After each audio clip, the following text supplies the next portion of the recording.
tey nag c'est au tour des influenceurs xam ngeen ni bi mooy suma juumul 5e édition ñuy def kaay dogu ki ñu fekk ni nag c'est l'un des plus grands bongoman au Sénégal Assane Cheikh très aimé très suivi au Sénégal donc ñu fekk si ko tey fi nga xam ne moom moo di si ndog yi mu bokk ci invité yi Assane maa ngi lay siyaar mon frère. delloo siyaar sama waa ci jaaj naar maa ngi nuyu influenceurs yi ma fekk nuyu waa Sénégal partout dans le monde ñu may béggee. alors Assane ku ne xam ne fii si Sénégal nag bu ñuy tudd bongoman yi podium bi bu dee 3 la Assane Cheikh day bokk ci podium bi loolu lan moo la ko may te bi ngay ñëw ci bongo yàggul Assane dafa ñëw rek bokk loolu lan moo koy def ci artiste ba mu ñëw ci ay nawlem bokk. parce que loolu lu koy maye mooy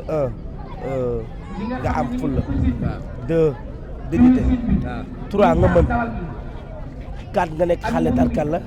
5 nga civilisé la civilisation augmente la valeur c'est ça dëgg neexul moo tax réew mi fi mu toll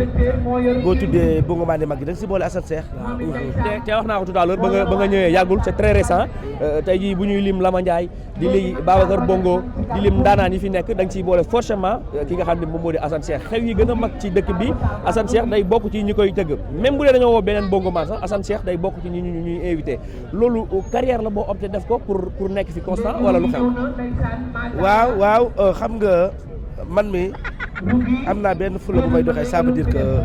sama buntu kër sax bu amoon xew te waxoo ma Assane Cheikh ñëwal te waxoo ma ñëwal doo ma fa gis xew boo ma gis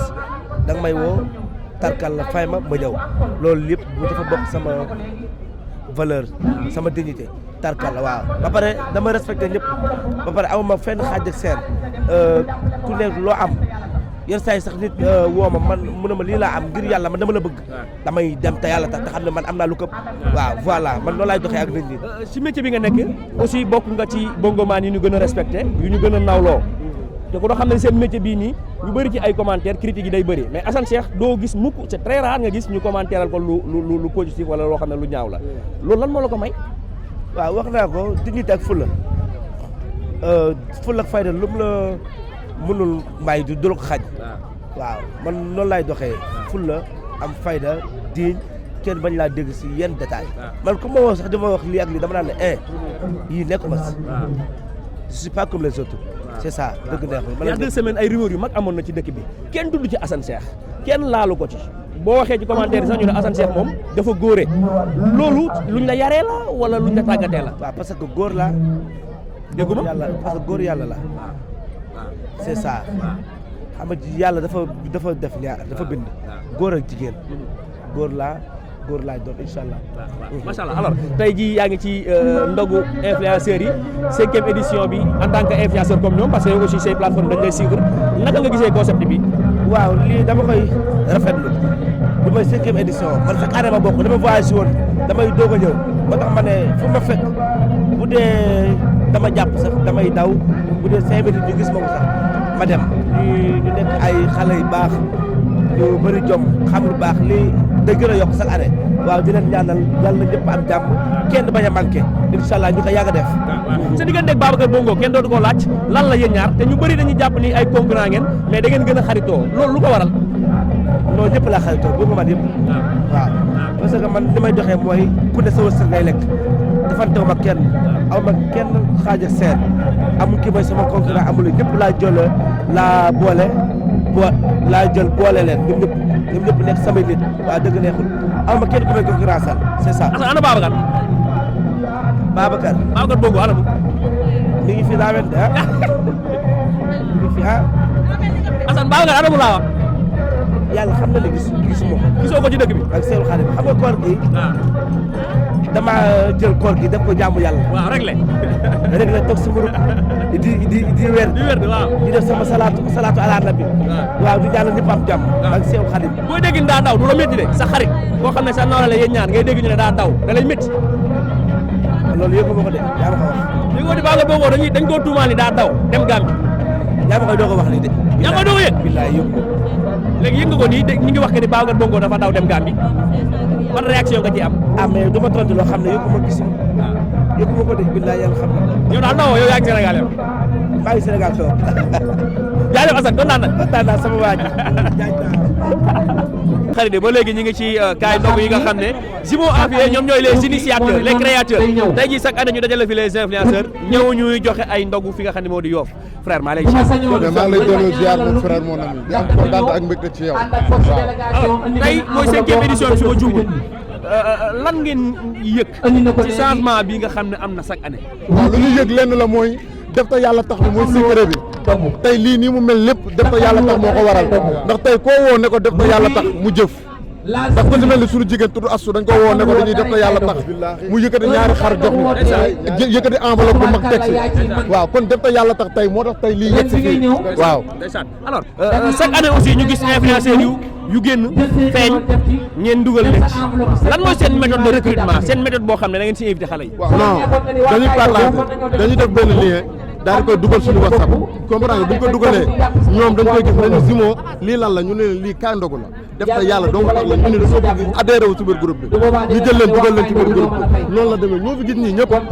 billaay wala taala woowu ñu kenn ne ko dañ def kaay ndogu ñun ñoo dugal suñu stat yi bind kaay ndogu comprendre nga ñoom ñu gis ko daal di ñëw bokk parce que la mu war a mën mooy leeral yi ñu bari dañ ñoo mere dañoo jàpp ni affaire yi dafa féetee benn boor affaire yi féetewul benn boor affaire yi maanaam pour lépp la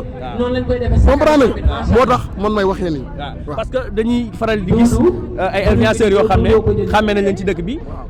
daaw dañuy ñëw mais ren duñ leen fi gis moo tax ñu doon laaj méthode de sélection bi da ngeen di woo influenceurs yëpp wala daa am ñu ci bokk ak ñu ci bokkul. non amul ñu si bokk ak ñu si bokkul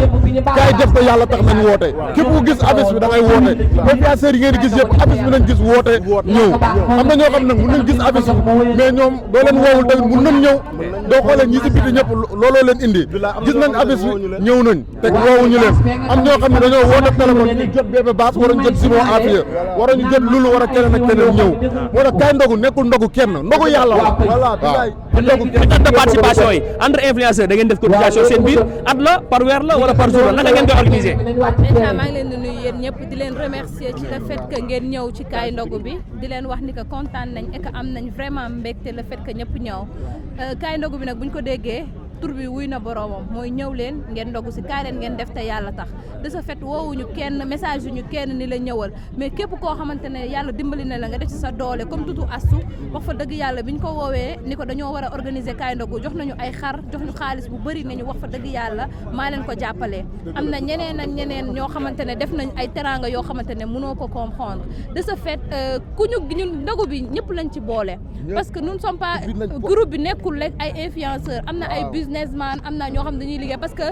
tout ce qui se passe c'est nous dans nous ñun en personne ñii pour dire laxasaay ñu sol yëpp lañ ko ñawee dressage bi ngay gis fii groupe bi ñoo ko dressé dañoo bëgg a wane talent wu nit ñi dafa def lii bu passé incha allah ñu ngi leen di waajal yeneen i mbir yoo xamante ne moo gën a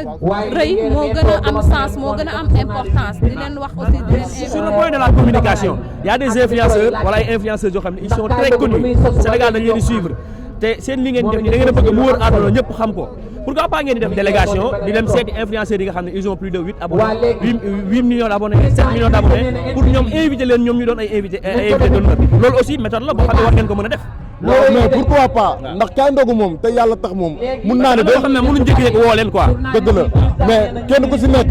am nga link ak Zimo Afia muy influenceur bépp ci àddina fii Sénégal amul ku ne xamul Zimo xamul ku ne déggante wala Zimo képp koy influenceur fii ci Dakar Ndiaye Sénégal képp koy influenceur xam nga Zimo Afia xam naa la xam nga ma daaw am na influenceur yi nga xamante ne woowu ma leen te dañoo ñëw ku ci mel ni mag ji barke Seexul Xadim daaw daa bàyyi lépp ñëw ak ñeneen ak ñeneen moom chaque année day ñëw xam naa mi ngi ci yoon bi dina ñëw waaw. après ñu gën a yaatal.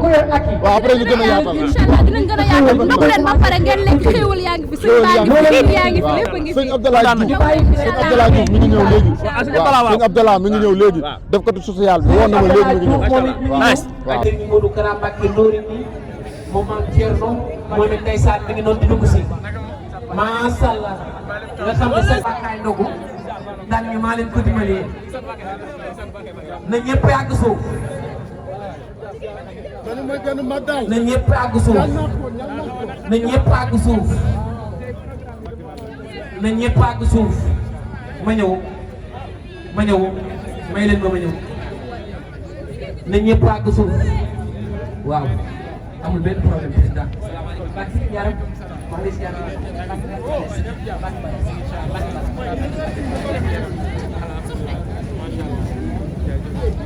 waaw na ñëpp yegg suuf na ñëpp yegg suuf